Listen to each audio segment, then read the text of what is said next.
been overshadowed by the activism students having in the universities and the kind of violence that they have been practicing in the universities.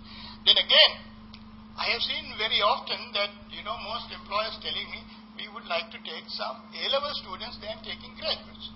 And, sometimes for you, there's a better chance of getting a job as an A-level than after passing out from a university, right? Because they don't like what is going on in the university. Then also, we find there is a weakness in the employers that, do you know companies like Toyota, Mitsubishi, General Electric, you think of any company that is in the world that is doing global business, how did they come to be in that position? They came to be in that position by developing their products. Now, you look at what I'm holding here. How did this come? This is a piece of technology. How did this come about? Because somebody did research on the sound systems, somebody did research on the wireless systems, somebody did research in the plastics that have gone into this, the metal that has gone into this, and all these equipment, all these materials have come together with the technology that they learned and developed to put this piece of microphone, right? FM microphone. So it came up because of research and development.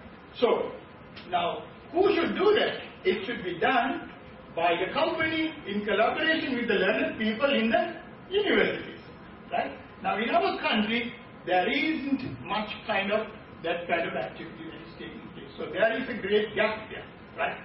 So then also, most of our companies, what they do is they like to import this from some country, from some company, rather than getting you to develop it in Sri Lanka, right?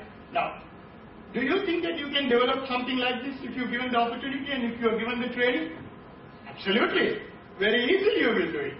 But we are not getting our people to do that kind of thing. So that is a big problem with our employers who do not do that kind of value addition to the economic resource. Their preference is for trading the easy way out rather than adding great value to our valuable resources. So, now as a result of this, we have in our universities, a lot of undesirable things like students ruling and running their management. Then, the students really influence the decision making in the universities in a very badly negative sense that will really upset the whole equanimity, the equilibrium in a system, right? And then we also have in a university a lot of stereotype programs that are being run that will create no jobs for the people who go through that program at the end of the day. Now that is a very bad thing. Now you may be aspiring to become a doctor, maybe aspiring to become an engineer. You'll be very lucky if you get the few places that are open to you in the national university system in the country. Now how many of you get into the engineering degree program? Very few. How many of you can get into the medicine program to become a doctor? Very few, right? And the others who become undergraduates in a science degree program or an agriculture degree program or arts degree program, pathetically, will have to wait for their luck to open up some time to get a job. And in an arts faculty, the chances of getting a job are almost zero. Of course, if you are lucky to get into the English stream and do a degree in English medium, probably the employer might consider your language skills over and above your degree to give you a job. That is the situation. So, therefore, there are lots of problems in universities like the knowledge silos. You might not understand what is a knowledge silo. But, this is a problem because we are looking at programs that are really interdisciplinary. A mix of, in real life, problems are a mix of different disciplines. As I pointed out in this microphone, how many different disciplines have come together to make this microphone? I will show you, this has a lot of aesthetic beauty. There is art in it. So somebody who designed it should have some kind of aesthetic sense to design it so beautifully, right?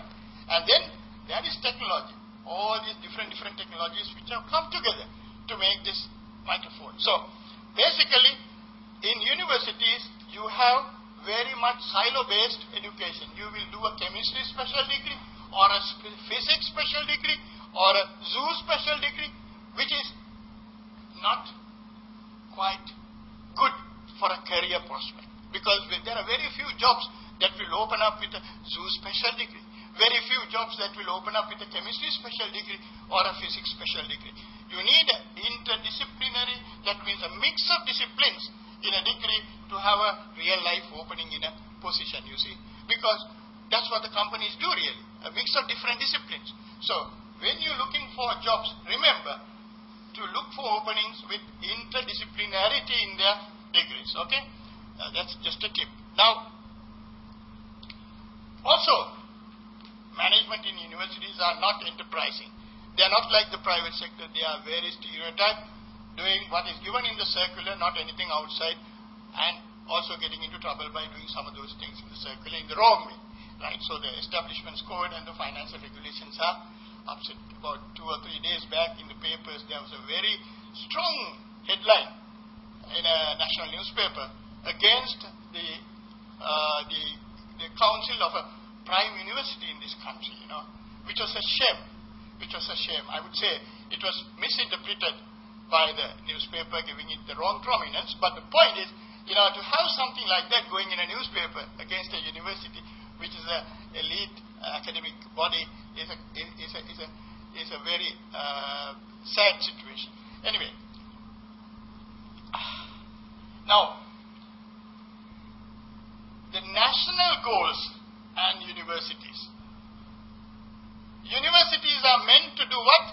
To contribute in the national development. Right? And they are producing all these learned people, the cream of the country. The cream of the country. You are the cream of the country when you enter a university. And they should be really ready to serve the nation and in the national development endeavors. What happens most of the time is because of these ailments in the system, that you are not ready to do just that, So, we need to give greater access to a population of students who are sitting A-levels. We have more than 140,000 students who are qualified to enter the universities. But only about 20,000 gain admission to the national universities. And the rest, they have to find accommodation in universities in the other areas, like what we are doing here at this exhibition today. So we are opening up new avenues for your higher education. But actually, we should be providing greater access to the university education for our students, which is not available. Then national development is not aimed at. Then research not aiming national development. We don't do enough research to develop the economy to add value.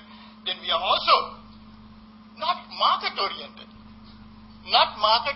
We are not even talking about a customer in our universities. The students don't even know that there is a customer in the market who is waiting for their services.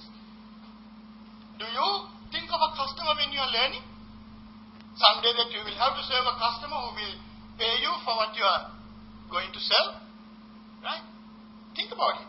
Right? Because now when you go to the shop, the shopkeeper or the supermarket will sell something to you thinking that you are a customer and try to make you happy.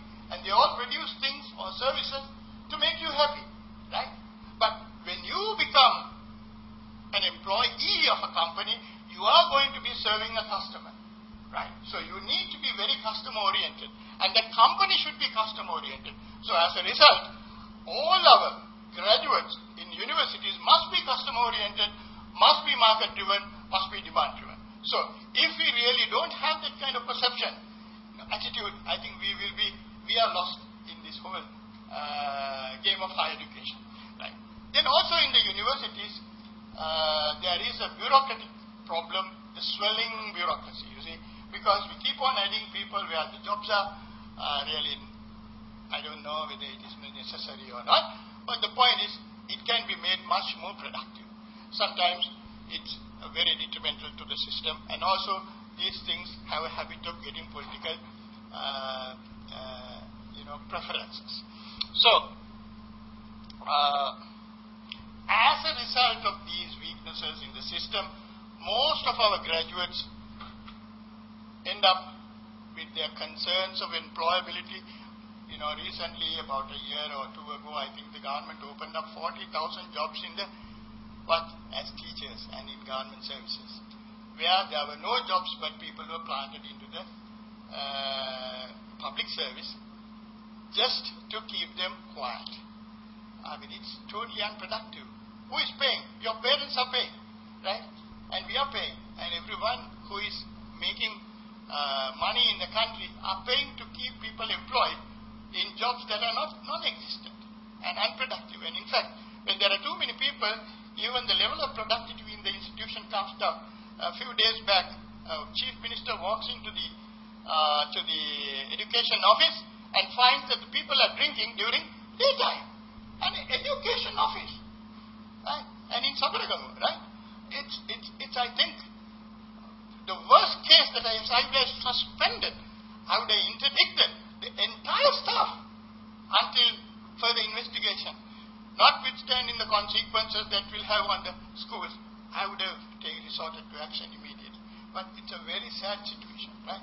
So that kind of thing we should not allow to happen in this country. Then again, graduates are not enterprising enough. So I must tell you, there is a wave, there is a trend, there is I think not a wave, I think it's a hell of an effort today in the international universities that I know of, particularly in the UK, to transform their universities from being ordinary Oxford, Cambridge model university, they are called Oxbridge model universities, from what they are to become more pro-entrepreneurial. They want to change their universities from being traditional silo-based universities to more entrepreneurial universities, so that you as students will become very, business-minded, very striving for success, entrepreneurial, right? So, then there is also a training needed in leadership and working as teams. That's how we do things. Then the inability to solve problems that arise in real life using quantitative methods and reasoning. Then also lack of knowledge in issues. Or if you are doing a chemistry special degree, it's only chemistry. Every problem is a chemistry problem for you, right? It's not the way real life is, right? So, it's like the person who got the carpenter who has only a hammer as his tool will see every problem as a nail, right? So, it's like that. So, basically, these are the problems with the present graduates. Then, actually, we need to change the situation in the country. And there was our previous minister, Professor Varnapala, who once quoted, I took down these notes from Professor Alan Gibb, he's a world authority on entrepreneurial education, who was present at that meeting. On 27th March 2008, he said that we need a workforce for the 21st century. Employability is one of the most important things. So, this is exactly the right thing to think about, how to strategize for this employability.